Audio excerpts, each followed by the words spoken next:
Batu. Selamat datang. Setelah di bangkit Lydia dari Channel kematiannya, 17, Pangeran Langtian seperti mendapatkan kehidupan baru dan memiliki kekuatan yang sangat kuat. Harta, Tingkat warisan, kekuatan dendam Pangeran dan Langtian cinta. telah menembus Go for ranah tingkat watching. penempaan tubuh surgawi layaknya Tin Yu. Dengan kekuatannya itu Pangeran Langtian menjelma menjadi seorang pemuda terkuat yang ada di alam Vioni setelah Tin Yu. Di suatu kesempatan Tin Yu menghadap Pangeran Langtian untuk menemui Dewi Bilqis di dalam paviliun Danau Giok, untuk mendapatkan mutiara salju yang sangat dibutuhkannya. Aku akan segera pergi menuju paviliun Danau Giok besok pagi. Aku ingin menitipkan Putri Sorari dan Putri Langyun padamu Kak Langtian, ucap Tin Yu. Jika memang itu sudah keputusanmu untuk meninggalkan istana elf ini maka pergilah. Carilah apa yang ingin kau cari dan segeralah kembali karena aku ingin membicarakan hal penting padamu, ucap Pangeran Langtian.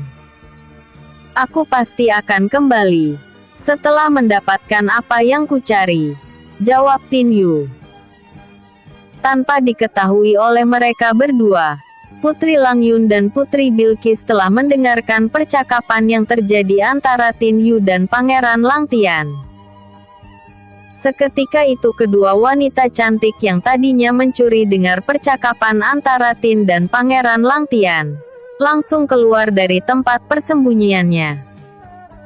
Jika Kak Tin akan pergi mencari mutiara salju maka kami berdua akan ikut bersamamu, ucap Putri Langyun. Kak Tin, kami berjanji tak akan menyusahkanmu dalam pencarian ini, timpal Putri Sorari. Mendengar permintaan kedua wanita cantik yang tiba-tiba saja muncul membuat Tin Yu terdiam dan berpikir agar kedua wanita itu tak ikut bersamanya. Aku tak bisa membawa kalian berdua mengingat tempat yang kita tuju belum tentu aman bagi kalian. Selain itu aku tak punya banyak batu kristal roh dari tubuh Raja Digos yang telah hancur untuk dapat mengantar kita semua ke sana, ucap Tin Yu. Dapatkah aku melihat wujud dan rupa batu kristal roh itu? Tanya Putri Langyun. Tin Yu pada akhirnya memperlihatkan batu kristal roh yang kini berada di dalam genggaman tangannya. Ini batu kristal roh itu, jawab Tin Yu.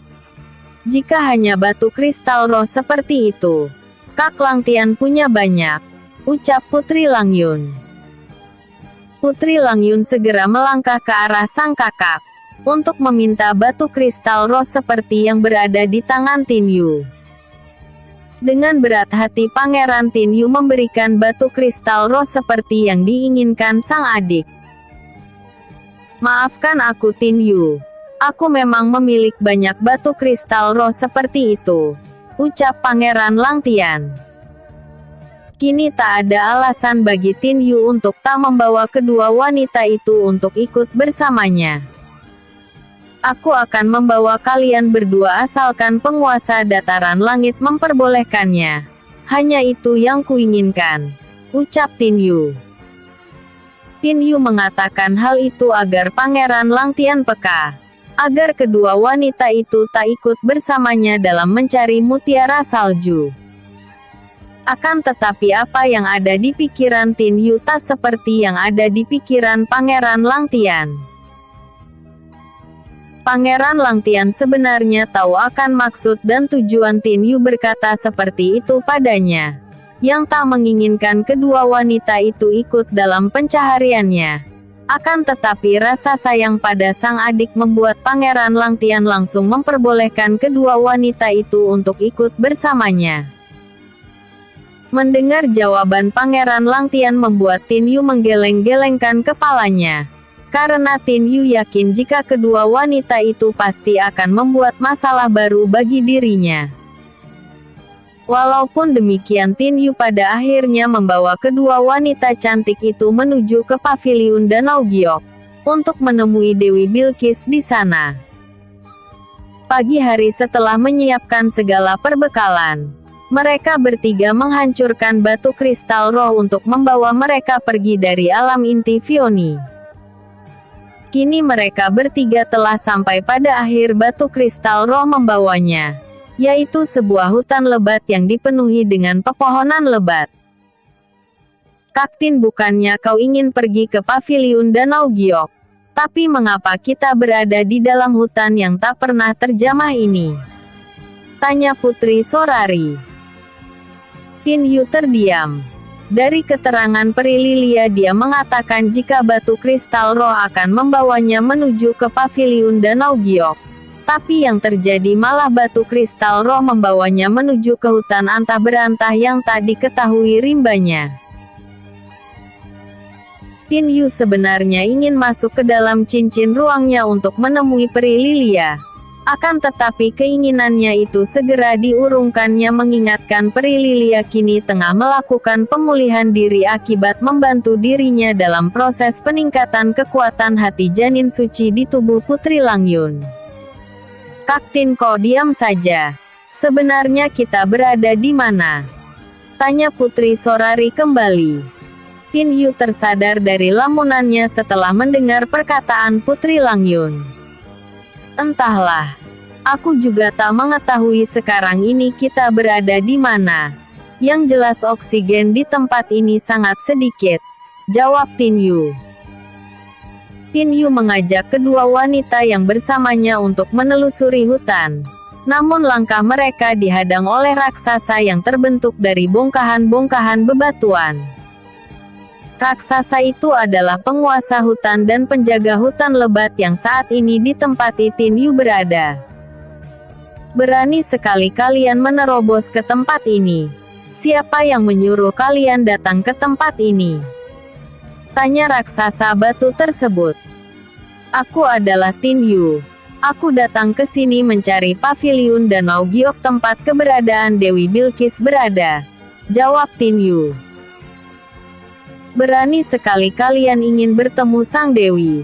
Apa kalian tahu selama ini Dewi Bilqis tak sekalipun menerima tamu, apalagi orang-orang yang berasal dari dalam alam inti Vioni, ucap raksasa batu. Tak lama kemudian muncul raksasa batu yang berjumlah ratusan. Mereka semua mengepung Tin Yu dari segala penjuru.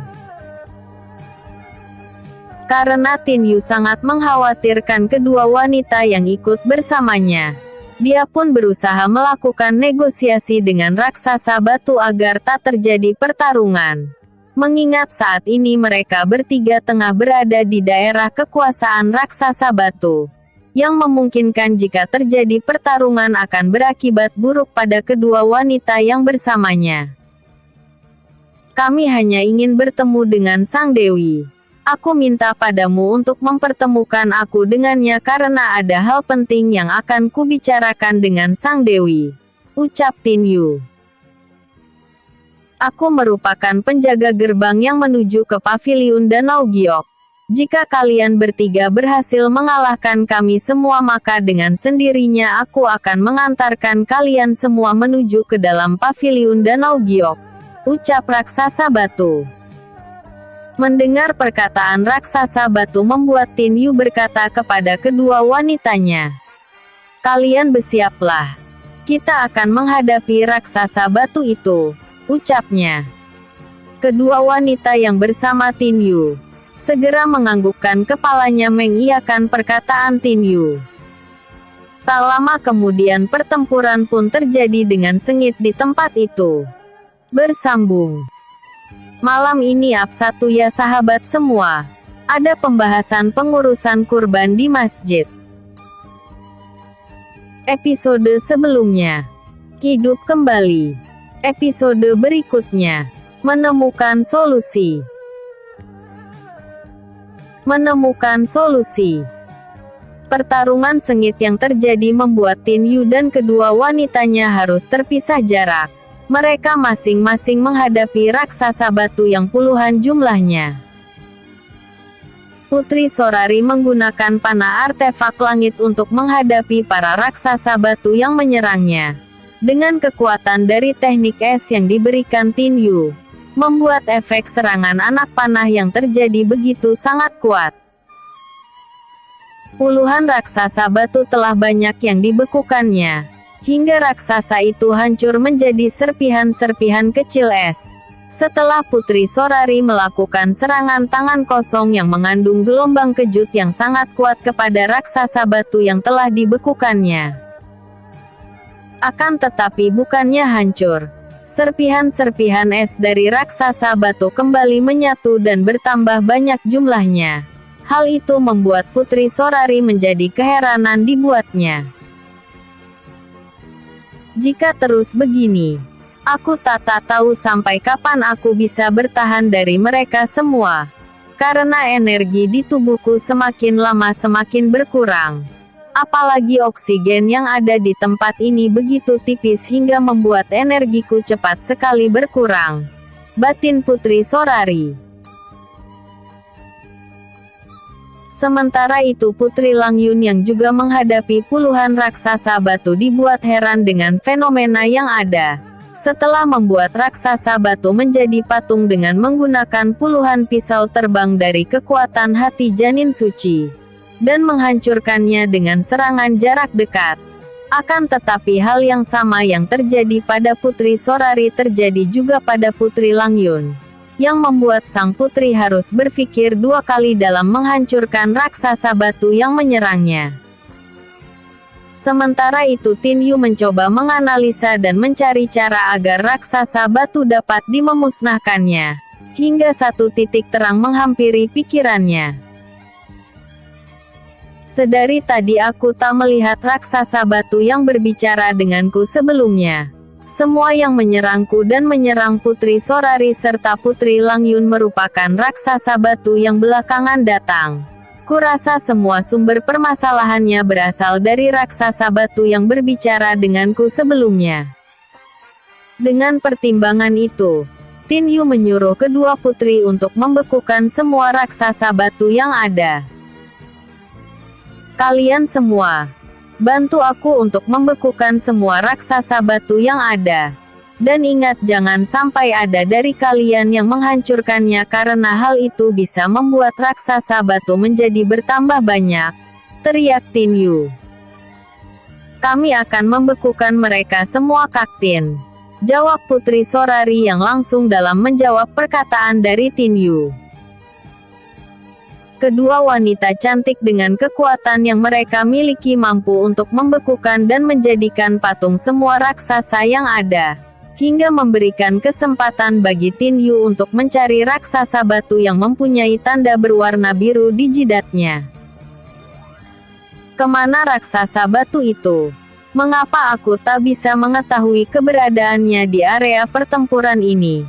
Kurasa dia memang sengaja menjauh agar rahasia dari para raksasa batu yang ada tak diketahui olehku, batin Tin Yu. Tin Yu tak bodoh. Dengan menggunakan mata langit yang dimilikinya, dia pun mencari sekeliling hutan di mana keberadaan raksasa batu itu berada. Itu dia. Ternyata dia bersembunyi di balik air terjun itu dan dia kira aku tak akan bisa menemukanmu, batin Tin Yu. Dengan cepat Tin Yu melesat ke arah air terjun yang tak begitu jauh dari area pertempuran. Sesampainya di sana Tin Yu segera menyerang ke dalam air terjun dengan tinju naga giok yang dimilikinya. Belum sempat naga hitam yang merupakan efek dari tinju naga giok yang dilancarkan Tin Yu masuk ke dalam air terjun. Tiba-tiba saja air terjun itu terpecah dan keluarlah raksasa batu yang dicari oleh Tin Yu. Raksasa itu langsung menghujani Tin Yu dengan lemparan-lemparan batu yang berasal dari kedua tangannya, yang membuat Tin Yu harus berkelit ke sana dan ke sini dalam menghindari serangan dari raksasa batu yang terus menyerangnya. Tampak di tanah kubangan-kubangan besar tercipta. Semua itu akibat dari serangan batu-batu raksasa yang dilancarkan oleh lawan tarung Tin Yu. Tak ingin diserang terus-menerus oleh raksasa batu, Tin Yu langsung menyerang balik dengan lemparan belati merah darah yang tak dapat diduga-duga oleh raksasa batu, hingga membuat raksasa batu itu tertembus oleh belati merah darah yang dipakai Tin Yu untuk menyerangnya. Belati merah darah yang telah menyatu dengan kekuatan ilahi di dalamnya mampu membuat raksasa itu tumbang ke tanah. Dengan sekali hantaman tinju naga giok, membuat batu-batu raksasa yang tersusun di dalam tubuhnya seketika itu berantakan di tanah. Tin Yu menginjak kepala raksasa batu yang telah terpisah, dan menanyakan di mana jalan menuju ke paviliun Danau Giok sesuai dengan kesepakatan yang terjadi. Akan tetapi raksasa batu mengingkari perkataannya dan tak mau mengatakan kepada Tin Yu di mana tempat paviliun Giok berada. Aku tak akan bertanya untuk kedua kalinya di mana jalan menuju paviliun Danau Giok berada. Jika kau tak ingin mengatakannya maka jangan salahkan aku jika aku akan melenyapkanmu, ucap Tin Yu. Seketika itu dari dalam telapak tangan kanan Tin Yu tercipta sebuah teratai kaca yang mengeluarkan aura yang sangat kuat, yang membuat seluruh area di sekitar tempat itu menjadi mencekam karena aura dingin yang ditimbulkannya. Melihat teratai ilahi di tangan Tin Yu, tak membuat raksasa batu menjadi takut dan mengatakan keberadaan paviliun Danau Giok kepadanya. Hal itu membuat Tin Yu sangat kesal karena raksasa batu telah mengingkari kesepakatan yang dibuat. Sedari itu Tin Yu segera melesat ke udara dan berucap, "Karena kau telah mengingkari kesepakatan yang ada, maka lebih baik kau kumusnahkan," ucapnya sambil melepaskan teratai ilahi ke arah kepala raksasa batu. "Aku tak pernah mengingkari kesepakatan yang ada, dan aku sangat menjunjung tinggi kejujuran. Tinggal kau yang harus menyikapi itu semua," teriak raksasa batu sebelum tubuhnya terhantam oleh teratai ilahi yang dilepaskan oleh Tin Yu. Ledakan besar terjadi, hingga membuat lubang menganga seperti jurang di dalam tanah. Tak hanya itu, retakan besar juga terlihat di sekitar tempat terjadinya ledakan. Tubuh raksasa batu kini sudah tak terlihat lagi akibat serangan teratai ilahi milik Tin Yu. Musnahnya raksasa batu membuat seluruh raksasa batu yang lainnya menghilang.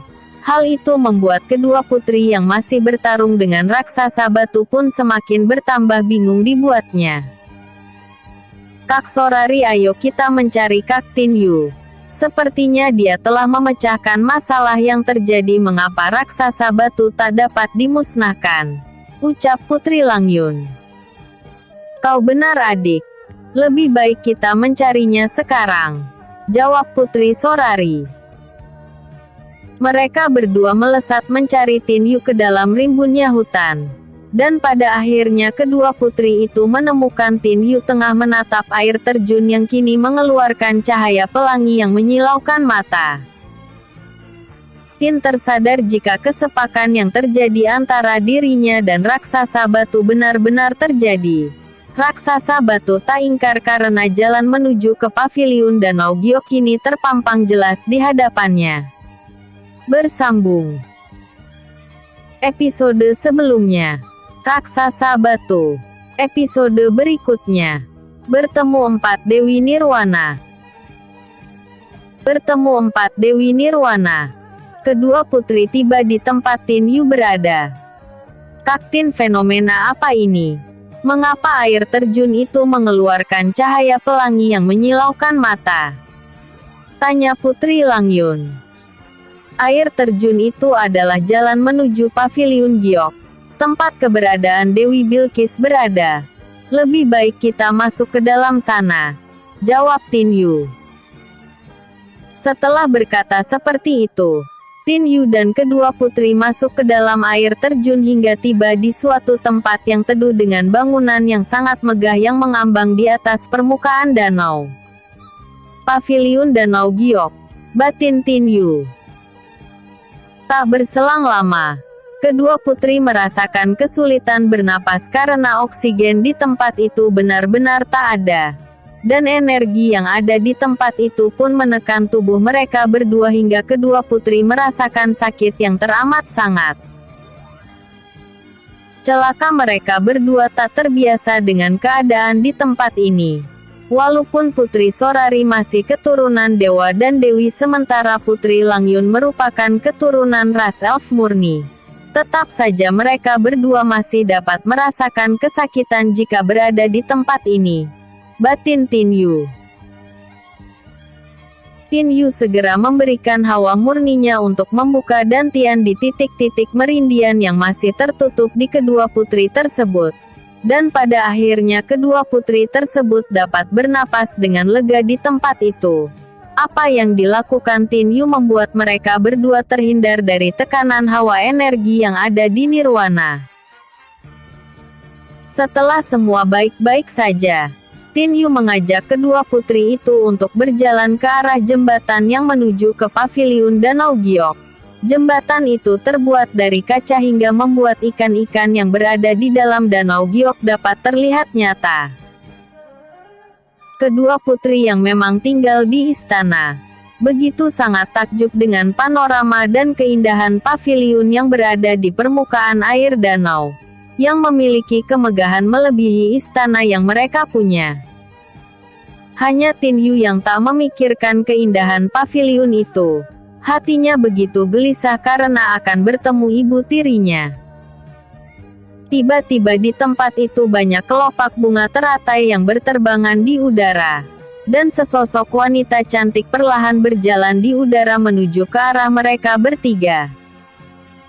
Melihat hal itu, Tin Yu langsung memberikan hormat kepada wanita tersebut karena dia yakin jika wanita yang berada di hadapan mereka bertiga adalah Dewi Bilqis. "Hormat kami Dewi," ucap Tin Yu mewakili kedua putri yang ada di belakangnya. Tak lama kemudian Putri Sorari pun berkata, "Aku adalah Putri Raja Zeng Bilang dari Kerajaan Cahaya Nirwana. Dan ayahku menitip salam pada Anda Bibi Dewi," ucapnya. Sesaat Dewi Bilqis menatap ke arah Putri Sorari. Dan dia pun berkata, "Ternyata keponakanku telah tumbuh menjadi gadis remaja nan cantik dan rupawan. Apakah kau tak ingin memeluk bibimu ini?" tanya Dewi Bilqis. Dengan ceria Putri Sorari berjalan menuju ke arah sang dewi dan langsung memeluknya.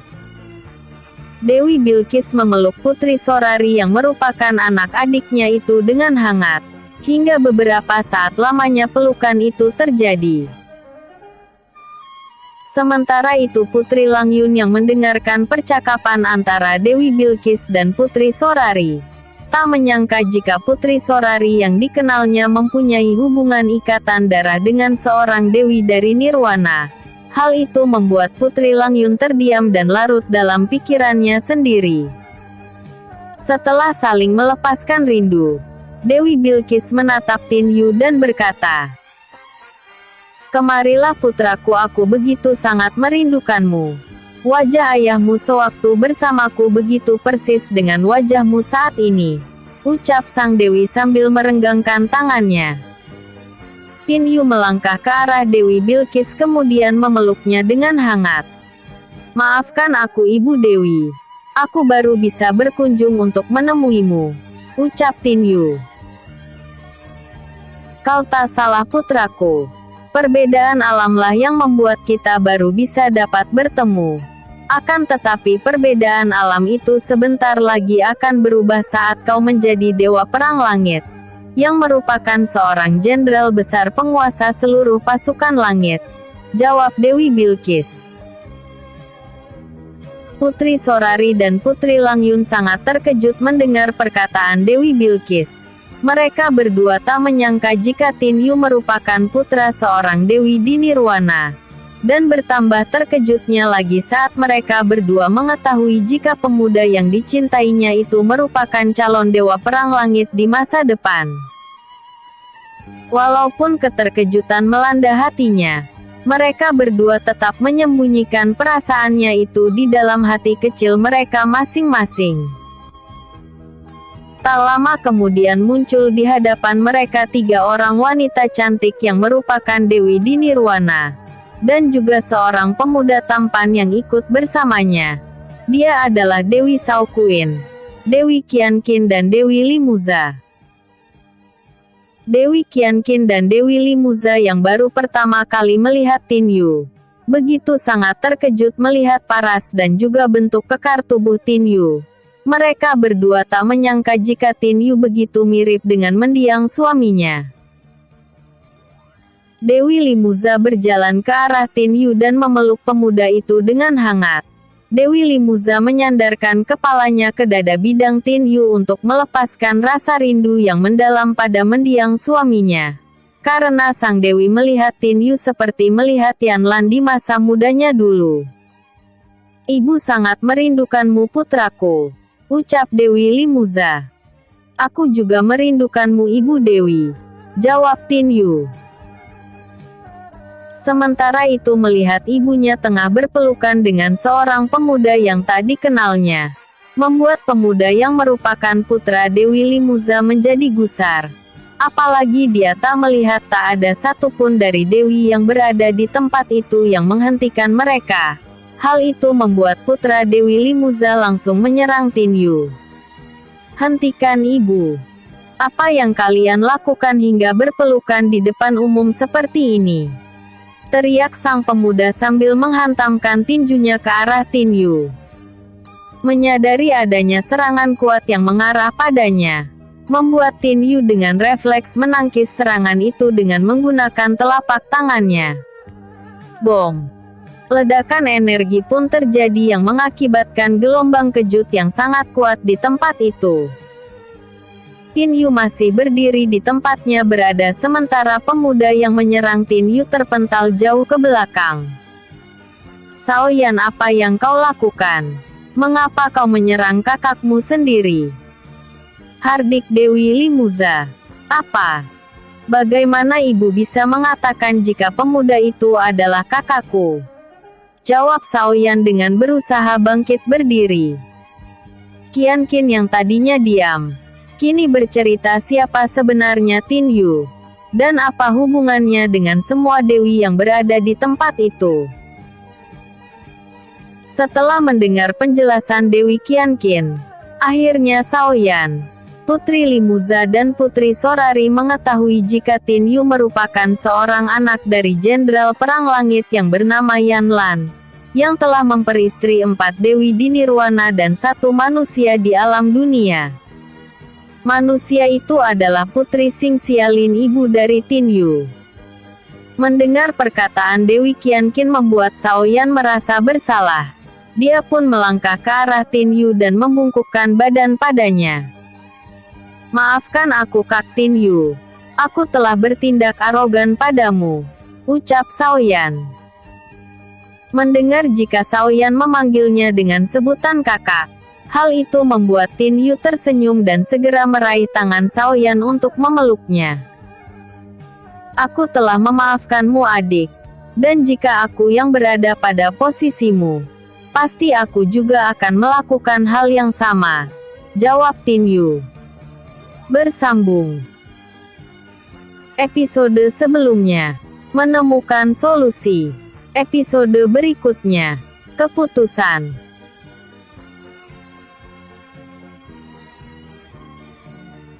Keputusan.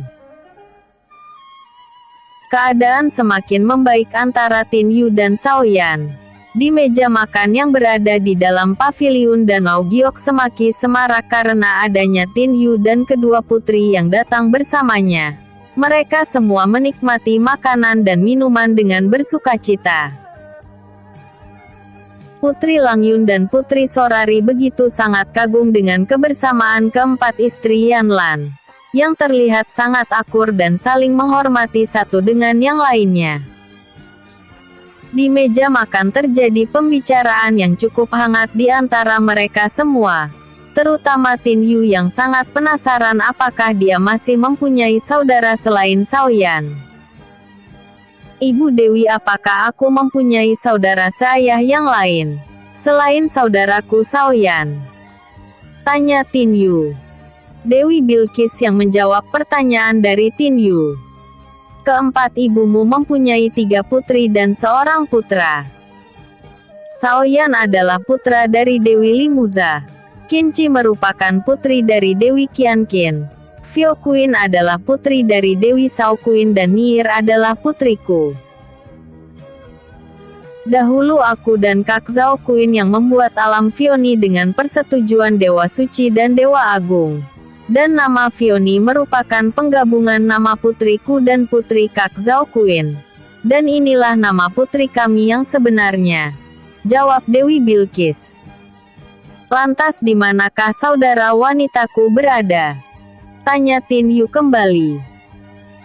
Saudaramu berada di Istana Langit. Tepatnya di Akademi Nirwana. Di sana putra dan putri para dewa menuntut ilmu dalam seni bela diri agar di masa depan mereka dapat berguna bagi alam Nirwan dan Istana Langit.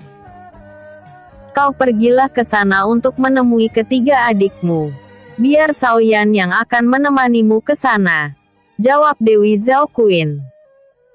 Tin Yu sesaat menatap Shaoyan. Dan tak lama kemudian Tin Yu bertanya kembali. Mengapa adik Shaoyan tak pergi ke Akademi Langit untuk menuntut ilmu? Tanyanya. Shaoyan merupakan seorang jenius di Akademi Nirwana. Saat ini dia tengah berlatih kekuatan dari binatang dewa sehingga untuk sementara waktu dia boleh meninggalkan Akademi Nirwana. Ucap Dewi Limuza. Setelah mendengar penjelasan Dewi Limuza, Tin Yu akhirnya tahu keberadaan seluruh saudaranya. Di saat perbincangan di meja makan itu, Dewi Qianqin ingin sekali menjadikan Putri Langyun sebagai muridnya.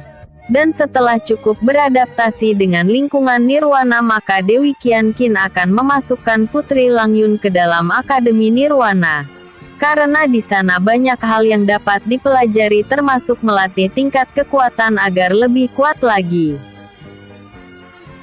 Dewi Bilqis pun melakukan hal yang sama. Dia juga berkeinginan untuk memasukkan Putri Sorari ke dalam Akademi Nirwana untuk menuntut ilmu di sana. Biar bagaimanapun Putri Sorari merupakan keponakannya dan juga masih keturunan dewa dan dewi di Nirwana. Jika Ibu Dewi ingin menjadikan Putri Langyun dan Putri Sorari sebagai murid, ada baiknya jika Ibu Dewi meminta izin dulu pada orang-orang terdekatnya, agar mereka tak merasa khawatir dan kehilangan. Ucap Tin Yu. Kami pasti melakukannya putraku. Kau jangan khawatirkan itu. Ucap Dewi Qianqin.